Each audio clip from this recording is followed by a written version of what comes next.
Sekarang kita masuk siapa Umar bin Khattab radhiyallahu anhu. Umar bin Khattab ini sebenarnya adalah salah satu dari suku Adi. Adi ini suku dari Quraisy dan bertemu dengan Nabi SAW di kakek kelima atau keenamnya. Di zaman jahiliyah, Umar ini sangat dekat dengan Umar yang lain.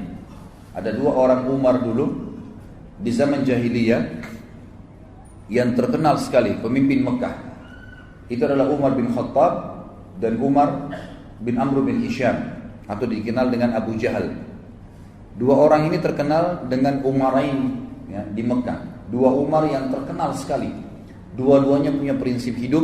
Dua-duanya orangnya kekar, tubuhnya tinggi besar, kepala suku ya, yang memimpin pada saat itu. Karena di Mekah tidak ada raja, satu raja yang memimpin, tapi semua kepala suku. Mereka bersatu di Darun Nadwa, kemudian mereka ya sama-sama mengambil keputusan untuk Mekah. Dan Umar sama Umar bin Amr atau Abu Jahal dengan Umar bin Khattab ini dua-duanya adalah orang yang sangat berpengaruh. Makanya kita akan jelaskan nanti Umar bin Khattab ini punya kisah masuk Islam itu karena doa Nabi SAW.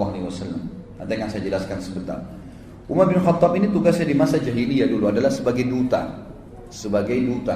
Dan duta ini adalah sosok orang yang menggambarkan atau menyimbolkan sebuah negara sebagaimana kita tahu. Dan duta ini sama dengan presiden, dia nggak boleh diganggu dan dia harus punya kelebihan, keterampilan, baik itu dalam membela dirinya ataupun mempertahankan prinsip-prinsip dasar negaranya.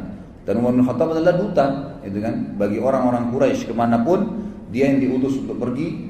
Dan kalau menghadapi orang-orang yang susah, keras kepala, berat untuk ditangani, maka Umar bin Khattab lah yang diminta oleh orang-orang Quraisy untuk menghadapinya. Di masa jahiliyah dia sangat buruk kehidupannya karena Umar bin Khattab maksudnya buruk dalam pandangan Islam tanda kutip ya.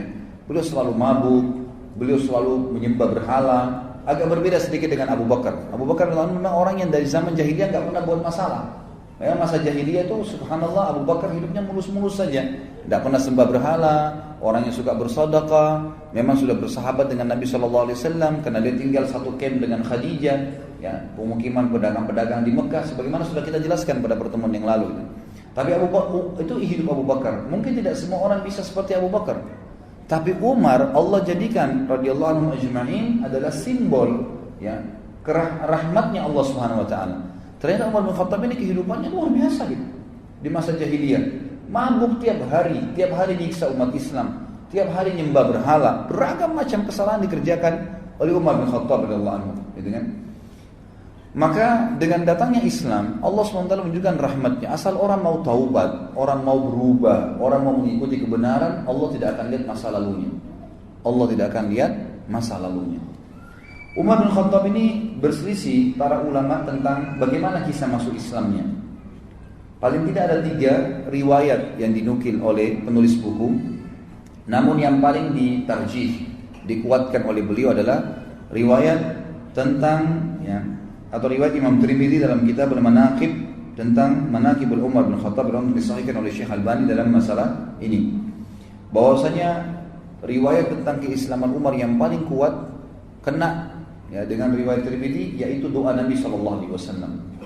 Waktu umat Islam terdesak, kewalahan di Mekah menghadapi musuh-musuh mereka, tiap hari disiksa, tiap hari dipukulin, ada yang dibunuh, nggak bisa melawan. Sampai waktu Nabi SAW melewati Yasir dan istrinya Sumayyah radhiyallahu anhuma, budak daripada Abu Jahal, dan memiliki anak bernama Ammar yang dikenal dengan Ammar bin Yasir, semuanya sahabat yang mulia. Sumayyah lagi hamil, lalu dikatakan oleh Abu Jahal, ya, kembalilah kepada Tuhanmu yang dulu wahai Sumayyah. Maka Sumayyah mengatakan, saya lebih memilih mati daripada harus kembali menyembah berhala yang kalian buat dengan tangan kalian sendiri. Lalu Abu Jahal marah menusuk perutnya Sumayyah. Nah, meninggal mati syahid, dan wanita pertama syahid dalam Islam adalah Sumayyah radhiyallahu anha.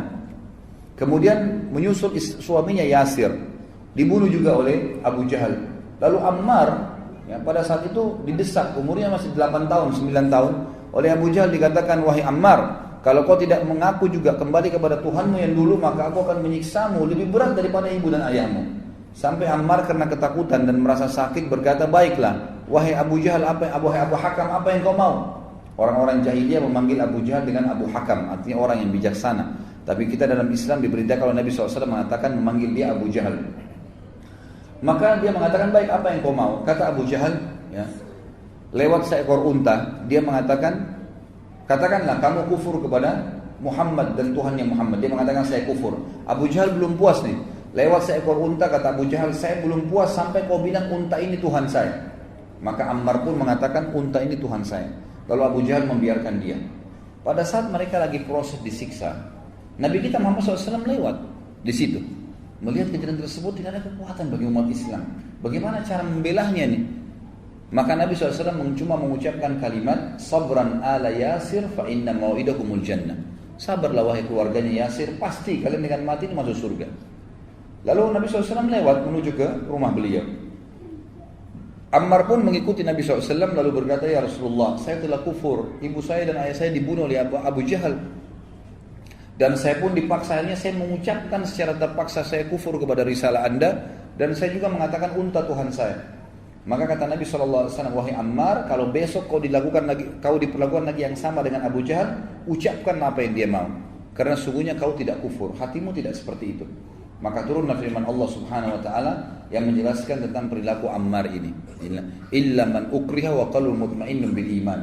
Tidak masuk kekufuran kalau orang itu sebenarnya mengucapkan kalimat kufur karena terpaksa sementara hatinya penuh dengan keimanan. Turun kepada Ammar radhiyallahu anhum ajma'in.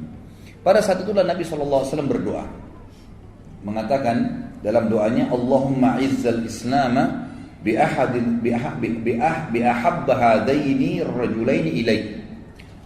Bi Abi Jahal bin Hisham, dalam riwayat dikatakan bi Umar, ya, bin Amr bin Hisham, dan yang kedua au bi Umar bin Khattab. Hadis ini sebagaimana saya jelaskan tadi riwayat Tirmidzi dan disahihkan oleh Syekh Albani. Artinya, ya Allah, kata Nabi SAW dalam doanya, muliakanlah Islam ini dengan salah satu dari dua orang yang paling engkau cintai. Itu Abu Jahal ibn Hisham, Umar bin Amr bin Hisham, atau Umar bin Khattab. Kata perawi hadis, dari keduanya ternyata yang lebih Allah cintai adalah Umar bin Khattab, sehingga Allah memberikan hidayah. Ini pendapat yang dikuatkan oleh penulis, mengatakan ini pendapat yang paling kuat tentang masuk Islamnya Umar bin Khattab. Yang kedua adalah kisah yang lain tentang masuk Islamnya Umar bin Khattab, dan ini dinukil oleh Imam Bukhari dalam kitab Sahihnya. Kisahnya kurang lebih bahwasanya Umar bin Khattab ini pernah marah dengan Nabi SAW. Jadi setelah melihat kejadian di Mekah, simpang siur, setiap hari orang bicara tentang Muhammad. Terus pengikutnya Muhammad disiksa, orang Quraisy bertengkar, berkelahi, suku sama suku saling bermusuhi, sepupu sama sepupu saling bertengkar, gitu kan? Suami istri terpisah dengan suaminya. Umar bin Khattab bilang, Muhammad sudah gila nih. Saya harus bunuh Muhammad. Itu perkataan Umar bin Khattab di awal. Saya harus bunuh Muhammad. Maka dia pun keluar dengan baju perangnya, membawa pedangnya, gitu kan? Keluar khusus untuk membunuh Nabi sallallahu alaihi wasallam, gitu kan? Lalu dia pun mendatangi Abu Jahal dan berkata kepada Abu Jahal. Pada saat itu Abu Jahal mengatakan, saya akan memberikan 100 ekor unta yang membunuh Muhammad. Maka Umar berkata, betulkah yang kau bilang hai Abu Jahal? Dia bilang iya. Baik, Umar bin Khattab keluar membawa pedangnya, sekaligus menyatukan antara hadiah yang dikejar 100 ekor unta itu dengan bencinya dengan Nabi SAW pada saat itu. Dan ini sebagaimana saya sebutkan tadi, di sini ditulis diriwayatkan oleh Imam Bukhari dalam kitab Manaqibul Ansar bab Islam Umar bin Khattab. Dikatakan maka Umar bin Khattab pun jalan kemudian menuju ingin mencari Nabi SAW. Waktu itu dia tidak tahu Nabi SAW itu di mana. Ketemulah dia dengan seseorang yang bernama Nu'aim bin Abdillah. Nu'aim bin Abdillah ini seorang sahabat sudah masuk Islam dari keluarganya Umar. Lalu dia bertanya, wahai Umar, mau kemana kamu? Kata Umar, saya ingin membunuh Muhammad yang telah mengacaukan seluruh Quraisy ini. Kata Nu'aim waktu itu, dia khawatir Umar bin Khattab ini terkenal orangnya, kalau sudah ngambil prinsip mau membunuh, dia tidak akan pulang sampai dia membunuh atau dia yang dibunuh. Itu prinsip dasarnya. Selalu begitu di masa jahiliyah. Dan dia terkenal hampir sama kekuatan fisiknya sama Hamzah radhiyallahu anhum, ya, ajma'in. Hamzah ini terkenal dulu kalau berburu di Mekah, itu berburu singa, harimau, dibunuh, berburu ya. Lalu kemudian dia pikul harimau atau singa sendiri di pundaknya. Karena kuatnya Hamzah radhiyallahu anhu. Dan Umar bin Khattab juga sama. Terkenal dua orang ini kalau berburu, berburunya bukan rusa, bukan kelinci, bukan kambing liar, unta, enggak. Dia berburu singa, harimau, dibunuh sendiri, kemudian dipikul di pundaknya, masuk ke Mekah, dikulitin, dimakan sama dia. Jadi memang orang-orang yang sangat kuat secara fisik. Umar bin Khattab ini karena tegasnya, maka Nu'aim bin Abdillah ini takut radhiyallahu anhu, jangan sampai dia betul-betul datang membunuh Nabi SAW ini. Bagaimana caranya? Maka dia pun akhirnya terlintas, dia bilang, tidak ada di benak saya waktu itu kecuali saya ingin mengalihkan Umar agar tidak menuju ke rumah Nabi SAW. Waktu itu Nabi sedang berada di Darul Arqam, rumah salah seorang sahabat ya, yang terkenal dijadikan sebagai basis dakwah Nabi SAW. Maka Nu'aim bin Abdillah berkata radhiyallahu anhu, wahai Umar, apakah kau mengira nanti suku Abdul Muttalib dan suku Hashim, suku Nabi SAW akan membiarkan kamu kalau kau bunuh Muhammad? Dia bilang, saya nggak peduli. Walaupun dua suku itu berperang dengan saya sendiri. Betul-betul prinsip dasar mau membunuh ini, gitu kan? Lalu kata Nu'aim bin Abdillah, tidak terdapat di benak saya kecuali satu hal. Saya bilang, kenapa kamu sibuk mengurus Muhammad, Umar? Sementara adikmu sendiri, Fatimah bin Khattab, ini adik kandungnya Umar bin Khattab perempuan, dengan suaminya, adik iparmu, Sa'id bin Zaid. Sa'id bin Zaid radhiyallahu anhu adalah salah satu dari 10 yang masuk surga nantinya, gitu kan? Itu adik iparnya Umar bin Khattab. Jadi Umar sama adik iparnya dua-dua dapat jaminan surga dari 10 sahabatnya masuk surga. Sa'id bin Zaid ini. Mereka sudah masuk ikut agamanya Muhammad. Bagaimana bisa kau sibuk dengan Muhammad sementara keluargamu sendiri belum kamu urus? Maka Umar marah mengatakan, apakah benar Fatimah adikku sudah sabah, ya, artinya sudah keluar meninggalkan agama Tuhannya?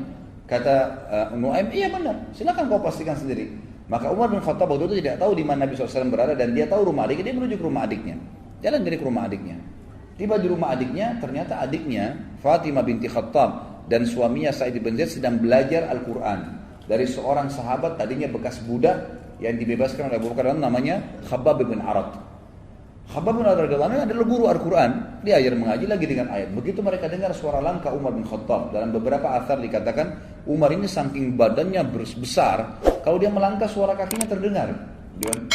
Maka didengar oleh Fatimah dan mereka tahu itu adalah langkah Umar. Dengan suaranya juga dikenal dari Umar. Maka mereka pun menyembunyikan Khabbab bin Arad di kamar, kemudian menyembunyikan beberapa lembaran Al-Quran yang waktu itu masih tertulis di kulit-kulit unta. Lalu Umar mengetuk pintu, tidak dibukakan, lalu dia mendobrak pintu dan rubuh pintu itu. Kemudian dia berkata kepada Fatimah dan Sa'id, adiknya dan adik iparnya, apa tadi yang saya dengar itu? Apakah itu yang Muhammad ajarkan? Kata Fatimah, tidak ada sesuatu yang kau dengar. Apa yang kau dengar tadi? Lalu dia mengatakan, tadi saya dengar. Tidak usah kalian rahasiakan. Perlihatkan kepada saya itu. Waktu itu kebetulan lembaran Al-Quran dipegang oleh Fatimah. Lihat, disembunyi di belakang badannya tapi kelihatan. Umar mengatakan, pasti itu yang kamu pegang, berikan kepada saya. Fatimah nggak mau. Maka Umar menampar adiknya. Waktu ditampar keluar darah, jatuh. Suaminya Sa'id bin Zaid berusaha mendekat, gitu kan? Waktu mendekat dipukul juga sama Umar. Jatuh dua-duanya. Waktu jatuh Umar sudah tinggal mengambil kertas saja, tapi Allah kulit itu saja. Tapi Allah SWT memudahkan waktu itu hatinya Umar terbuka. Dia lihat adiknya jatuh berdarah, belum pernah dia mukul adik kandungnya sendiri. Maka dia pun mengatakan, kenapa kau selalu terlalu ngotot mempertahankan ini? Kata adiknya, jangan kau pegang hai Umar, karena kau najis, nggak mungkin kamu bisa memegang ini. Kau masih dalam keadaan kafir. Kalau kau mau memegangnya maka mandilah dulu.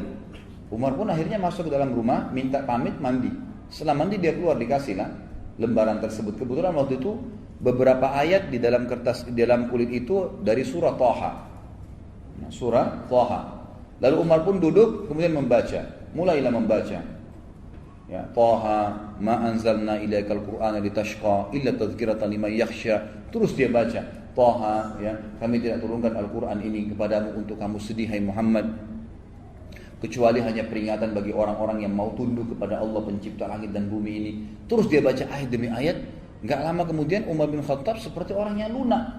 Kita bisa lihat kalau orang lagi tubuhnya dalam keadaan sombong, yang dia kuatkan, dia tegarkan, dengan orang yang lagi lunak, gitu kan, beda. Maka melihat waktu itu Sa'id bin Zaid melihat Umar bin Khattab agak melunak, lalu Dia waktu itu juga waktu Umar membaca, rupanya suaranya agak keras dan ini dalam bahasa Arab dia ngerti. Umar itu bisa membaca, ya. Maka dia membaca pun, maka dari dalam kamar waktu Umar membaca ayat tersebut dan bacaannya benar, karena itu bacaan dalam bahasa Arab dia tahu.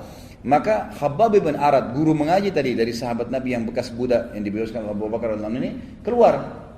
Lalu melihat keadaan tersebut, Umar bin Khattab berkata, "Di mana Muhammad?" Khabbab bin Arad radhiyallahu anhu tahu bahwasanya Umar ini sudah lunak nih. Dia mengatakan, "Wahai Umar, kalau kau mau saya yang tunjukkan." Maka Khabbab bin Arad pun memegang tangan Umar lalu sama-sama menuju ke Darul Arqam. Tiba di Darul Arqam, ikhwan dan akhwat sekalian, dari kejauhan, bukan Darul Arqam ini 2 lantai. Lantai kedua, ada seorang sahabat yang memang ditugaskan oleh Nabi SAW untuk memantau. Kalau ada orang-orang Quraisy yang datang atau mengetahui kegiatan mereka, maka mereka bubar gitu. Begitu dia lihat dari jauh, ternyata ada Khabbab bin Arad datang, lagi berada di sebelahnya Umar bin Khattab. Dan Khabbab bin Arad ini memegang tangan Umar, tapi dari kejauhan kesannya seperti Umar yang memegang dia, karena besarnya tangan Umar, gitu kan.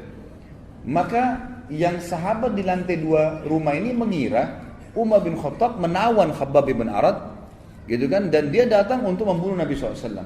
Maka berteriak dari atas sahabat ini, "Umar bin Khattab, si kafir datang." Maka semua orang heboh di rumah Darul Arqam. Umar bin Khattab yang datang, lebih baik orang-orang Quraisy 10-20 orang daripada Umar yang datang, gitu kan. Bagi mereka luar biasa kalau Umar datang, ini berbahaya sekali, gitu kan. Nanti kita lihat setelah masuk Islam bagaimana dia lawan orang-orang Quraisy juga sendirian. Maka dia pun datang ke dekat pintu. Pada saat masuk dekat pintu, maka semua sahabat waktu itu hirup-hirup dalam rumah. Hamzah radhiyallahu anhu waktu itu sudah masuk Islam sebelumnya dan duduk lalu berkata, "Biarkan dia masuk. Kalau dia niat buruk, saya akan menghadapinya." Maka Nabi SAW mengatakan, "Masukkan Hamzah ke dalam kamar." Hamzah disuruh sembunyikan. Ini bukan perkelahian. Nabi SAW sudah tahu. Dimasukkan ke dalam ruangan, lalu kata Nabi SAW, "Bukakan buat dia." Begitu dia masuk, begitu dibukakan pintu, Umar bin Khattab lihat Nabi SAW, tundukkan pandangannya. Lalu Nabi SAW memegang pundaknya, bajunya dengan keras dan menyentaknya sambil mengatakan, "Wahai Ibnu Khattab, apakah kau menunggu azabnya Allah turun padamu baru kau beriman?" Maka Umar diam. Nabi SAW sentak kedua kali, "Wahai Ibnu Khattab, apakah kau menunggu azabnya Allah turun kepadamu baru kau mau beriman?" Sampai 3 kali lalu Umar bin Khattab jatuh berlutut di tanah lalu mengatakan, "Saya beriman kepadamu ya Rasulullah." Lalu dia syahadat. Pada saat dia syahadat, seluruh Darul Arqam bertakbir. Karena besarnya takbir kaum muslimin, bangga dengan Umar masuk Islam, terdengar sampai di dekat Ka'bah takbir mereka, gitu kan. Jadi saking besarnya. Ini salah satu kisah yang berhubungan dengan masuk Islamnya Umar bin Khattab.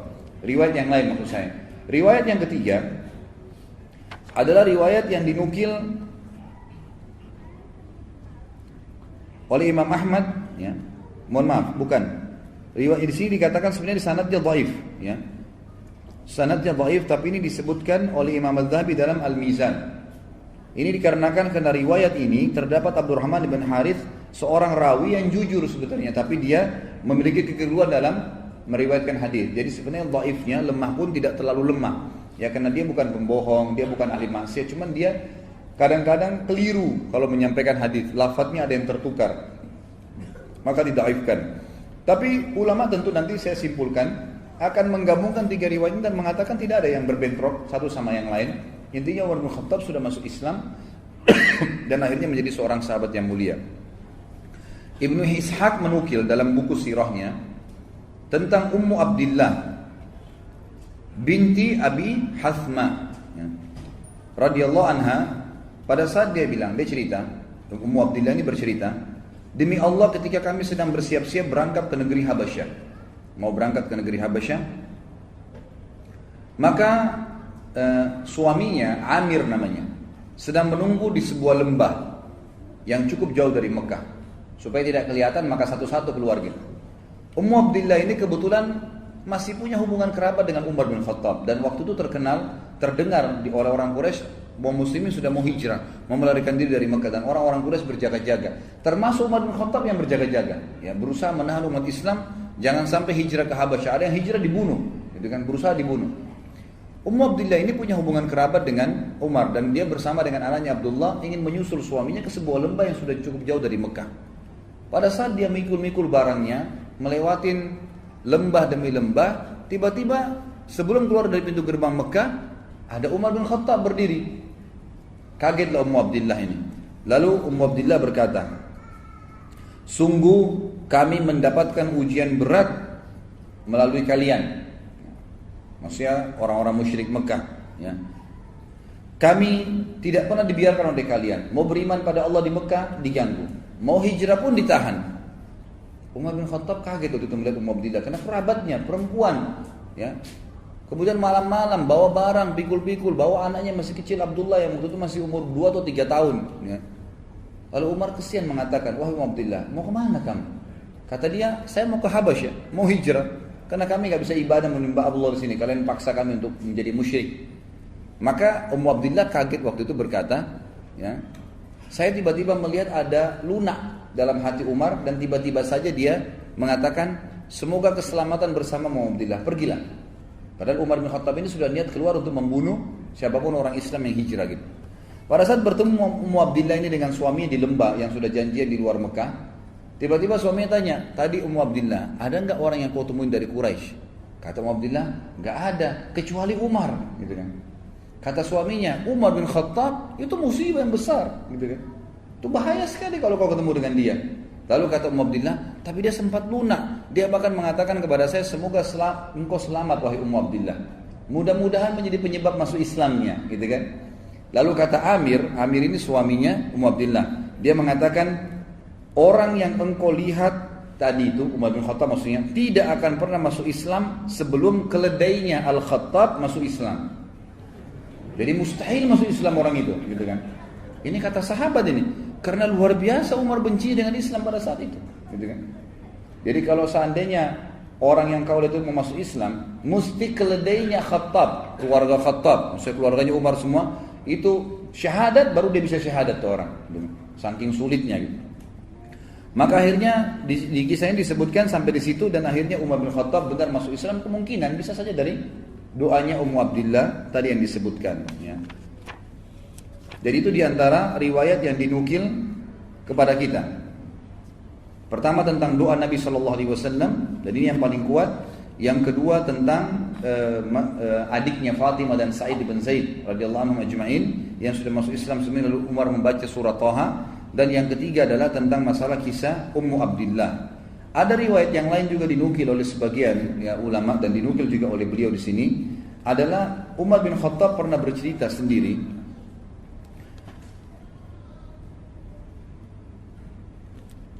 Dia mengatakan, aku dulu adalah orang yang sangat membenci Islam, pecandu khamar di zaman jahiliyah. Aku sangat menyukai dan selalu meminumnya. Kami mempunyai sebuah tempat di sana orang-orang Quraisy berkumpul untuk minum-minum dan mabuk-mabuk. Ya. Dan pada saat itu, satu malam aku keluar untuk berkumpul dengan teman-temanku untuk mabuk-mabuk. Lalu aku melihat, ya Rasul ini Umar cerita setelah dia masuk Islam ya. Lalu aku melihat Rasulullah SAW sedang di dekat Ka'bah dan sedang menyembah Allah. Maka aku pun berkata, cobalah aku mendengarkan apa yang disampaikan oleh Muhammad. Ini riwayat lain ya. Lalu kemudian aku pun menyelipkan diri di antara kiswanya Ka'bah. Sampai mendekat, tidak ada yang memisahkan antara aku dengan Muhammad kecuali kiswah Ka'bah. Lalu aku dengarkan apa yang dibaca oleh Muhammad sehingga menyentuh hatiku. Lalu aku pun akhirnya mendengarkan suara dari Nabi SAW setelah hatiku tersentuh. Apa yang membuatmu datang ke sini wahai Ibnu Khattab? Maka aku menjawab, aku datang untuk beriman kepada Allah dan Rasulnya serta kepada apa yang dibawa oleh Rasulnya. Maka Rasulullah SAW pun memuji Allah sambil berkata, Allah telah memberimu petunjuk wahai Umar. Kemudian Nabi SAW mengusap dadaku kata Umar dan mendoakanku agar aku bisa teguh. Kemudian aku meninggalkan beliau dan beliau masuk ke dalam rumahnya. Ini dinukil oleh beliau di footnote nomor 15, dikatakan diriwayatkan oleh Atha dan Mujahid tentang Islamnya Umar. Ibnu Ishaq juga menyebutkan di dalam buku sirahnya bahwasanya Abdullah bin Abi Najih al-Makki menyampaikan kepadaku dari Ishaq. Dan sanadnya ini mursal, tapi memiliki penguat-penguat dari riwayat-riwayat yang lain. Ringkas cerita adalah Umar bin Khattab dari 4 riwayat, jadi bukan 3 tadi, 4 riwayat ini ya semua dinukil bahwasanya bagaimana beliau masuk Islam. Terlepas daripada itu kata ahli sejarah dan penulis buku secara khusus mengatakan ini ya kalau kita mau gabungkan semua riwayat, tetap riwayat yang paling kuat tadi adalah riwayat yang menceritakan dari doa Nabi SAW.